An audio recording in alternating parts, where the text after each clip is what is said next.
শহীদ president Ziaur রহমানের ৯০তম জন্মবার্ষিকী উপলক্ষে অভয়নগরে ফ্রি মেডিকেল ক্যাম্প অনুষ্ঠিত। শহীদ রাষ্ট্রপতি জিয়াউর রহমানের ৯০তম জন্মবার্ষিকী উপলক্ষে যশোর জেলার অভয়নগর উপজেলায় একটি ফ্রি মেডিকেল ক্যাম্প অনুষ্ঠিত হয়েছে। আজ অভয়নগর উপজেলার পায়রাহাট মাধ্যমিক বিদ্যালয় মাঠে এ মানবিক ও সেবামূলক কর্মসূচির আয়োজন করা হয়। ডক্টর অ্যাসোসিয়েশন অব বাংলাদেশ ডাব যশোর শাখার উদ্যোগে আয়োজিত এ মেডিকেল ক্যাম্পে এলাকার সকল মানুষ বিনামূল্যে চিকিৎসা সেবা গ্রহণ করেন।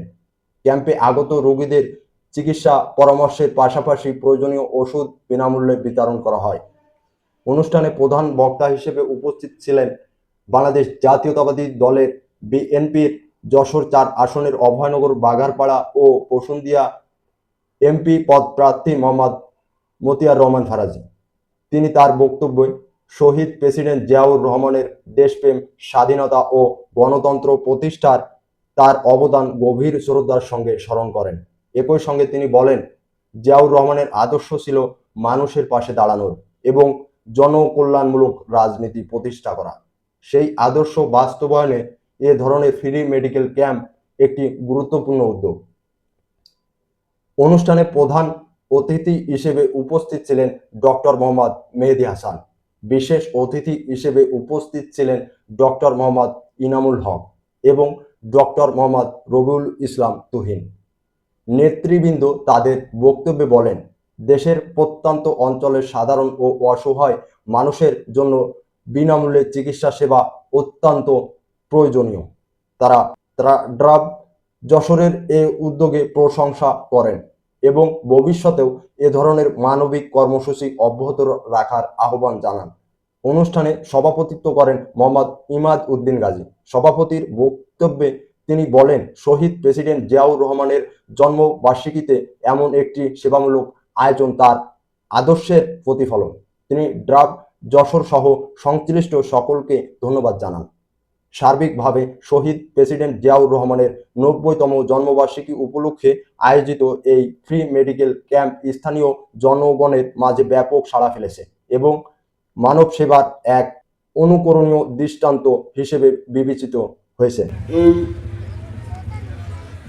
ফ্রি মেডিকেল ক্যাম্পের বিশেষজ্ঞ চিকিৎসা সেবা দেওয়ার উদ্দেশ্যে আজকের এই ফ্রি মেডিকেল ক্যাম্পের এই উদ্বোধনী অনুষ্ঠানে উপস্থিত আমার শ্রেষ্ঠপদ ভাইপো, যার পিতার কাছে আমি পড়াশোনা করি, আমার সরাসরি শিক্ষক।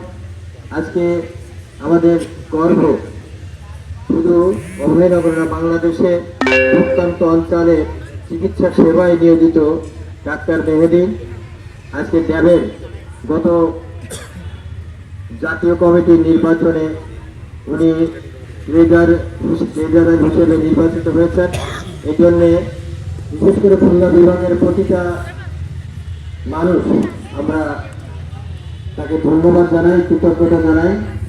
আজকের এই অনুষ্ঠানে উপস্থিত আমি অভিভূত যে এতগুলো বিশেষজ্ঞ চিকিৎসক নিয়ে আমার চাচা এখানে আসবেন, এই সম্পর্কে আমার কোনো ধারণা ছিল না। আমি ক্ষমা চাচ্ছি এই কারণে যে আসলে আমি এস্টিমেট করতে পারিনি যে আসলে এই মেডিকেল ক্যাম্পটা আপনার আয়তন কত বড় হবে, কতগুলো চিকিৎসক আসবে, এটা আমি বুঝতে পারি নাই। আমি আসলে খানিকটা বিব্রত বোধ করেছি এখানে এসে, যে যারা এই ব্যবস্থাপনার দায়িত্বে ছিল। আমি দুঃখ প্রকাশ করছি, ক্ষমা চাচ্ছি আপনাদের কাছে, বিশেষ করে চিকিৎসক মহোদয়ের কাছে, যে এখানে আমি আসলে নির্বাচনে ব্যস্ত। আমার যে নির্বাচনী এলাকা, আমাদের একটি মনোনয়ন সংক্রান্ত জটিলতার কারণে আমাদের আরেকজন প্রার্থী, যিনি 18 সালে নির্বাচন করেছিলেন, উনি আমাদের পার্টির চেয়ারম্যান জনাব তারেক রহমানের ঘোষণায় ছিল যে যারা 18 সালে নির্বাচন করেছে তাদেরকে ফার্স্ট প্রায়োরিটি দেওয়া হবে। সেই বিবেচনায় উনি ওনার কিছু আপনার ব্যাংকের কিছু সমস্যা ছিল, যে কারণে আরেকটি মনোনয়নপত্র আমাকে ওই সময় দিয়ে রেখেছিল। একই ডেটে 2টা মনোনয়নপত্রে স্বাক্ষর করেছিলেন আমাদের মাননীয় মহাসচিব। তো সেই সিদ্ধান্তহীনতার কারণে আজকে জামাত একটা অবাধ সুযোগ পেয়েছে নির্বাচন করার, যে আমরা সিদ্ধান্তহীনতায় ঢুকেছি যে কে নির্বাচন করবে এই 1.5 বছর। এই কারণে আমাদের মূল্যবান সময়ে চলে গেছে, অনেক সময় অনেক আমাদের ভোটার আমাদের আচরণগত কারণে ইচ্ছাচু হয়ে গেছে সিদ্ধান্তহীনতার কারণে। এই জন্যে আমি আপনার এই যে মেডিকেল ক্যাম্পটি, এটা অত্যন্ত একটা গুরুত্বপূর্ণ বিষয়। এদেশের মানুষ যারা সুস্থ মানুষ, যারা দারিদ্র, তারা কথাঘাতে জর্জরিত, যারা চিকিৎসা সেবা পাওয়ার জন্য প্রয়োজনীয় অর্থ জোগাড় করতে পারে না, সেই সমস্ত মানুষের চিকিৎসা দেওয়ার জন্যই আজকের এই মেডিকেল ক্যাম্প। এই মেডিকেল ক্যাম্পের যে আয়তন হওয়া দরকার ছিল বিশিষ্ট উদ্বোধনী অনুষ্ঠানে, সেই আয়তনটা সুগত হয়নি, সংকীর্ণ হয়ে গেছে। এই জন্য সত্যি আমি লজ্জিত। আর আমি নিজেই যেহেতু সময় দিতে পারি নাই, আমি এখানে বসে সংকট করতেছি। আমার 12টা একটা মিটিং ছিল, 12:30 বাজে, এরপরে 3টে একটা পাবলিক মিটিং, আবার 3টার আগে আমাকে বাগারপাড়ায় যেতে হবে। সকল অঙ্গ এবং সহযোগী সংগঠনের আরেকটি সভায় উপস্থিত হতে হবে। সাথে সাথে আজকে এখানে অনেক বিশেষজ্ঞ চিকিৎসক আছেন, 2জন চিকিৎসক আছেন যারা সরাসরি আমার নির্বাচনী এলাকার ভিতরে। একজন হচ্ছেন ডাক্তার আশরাফুজ্জামান, আর আরেকজন ডাক্তার ইনামুল হক। এনারা সার্বক্ষণিক আমাকে সহযোগিতা করবেন। আর আপনারা যারা এখানে উপস্থিত হয়েছেন, আপনাদের মানে কি বলবো, আমি লজ্জিত, আপনাদের ঠিক সেইভাবে আপ্যায়ন করতে পারছি না। প্রয়োজনীয় যে বসা, আপনাদের যে স্ট্যাটাস, সেই স্ট্যাটাস অনুপাতে আপনাদের বসার জায়গাটা আমরা সঠিকভাবে করতে পারিনি। আপনারা আমি দুঃখ প্রকাশ করছি আপনাদের কাছে। আজকে মানুষ, আমাদের শহীদ রাষ্ট্রপতি জিয়াউর রহমান, তিনি যদি এই দলটি সৃষ্টি না করতেন, আমরা যারা আওয়ামী লীগের অত্যাচারে জর্জরিত ছিলাম, জানি না আজকে আমাদের রাজনৈতিক আশ্রয়স্থল পড়ে গেছে। আজকে আমাদের নেত্রী, তিনি গণতন্ত্রের মাতা, তিনি, আমরা কল্পনাই করতে পারিনি যে তিনি নিজেই সম্ভবত 3টা জায়গায় মনোনয়ন প্রার্থনা করেছিলেন। কিন্তু দেখেন, ভাগ্যের এই নির্মম পরিহাস, তিনি এটা চূড়ান্ত হওয়ার আগে তিনি মৃত্যুবরণ করলেন। আমরা শোকাহত, আমরা ব্যথিত যে তারেক রহমান সাহেব দীর্ঘদিন লন্ডনে থাকার পরে দেশে আসলেন, কিন্তু তার মায়ের সাথে সঠিকভাবে একটু কথা বলারও সুযোগ পারলেন না। জনগণের সাথে তার এই যে সম্পৃক্ততা, সেইটা এত বেশি, যে কারণে উনি ওনার আম্মাকে কিছু সময় দেবেন, খোলামেলা সেই সময়টা উনি দিতে পারেন না। অথচ আল্লাহর নির্মম পরিহাস যে আমাদের নেত্রী মৃত্যুবরণ করলেন, আমরা সবাই ব্যথিত।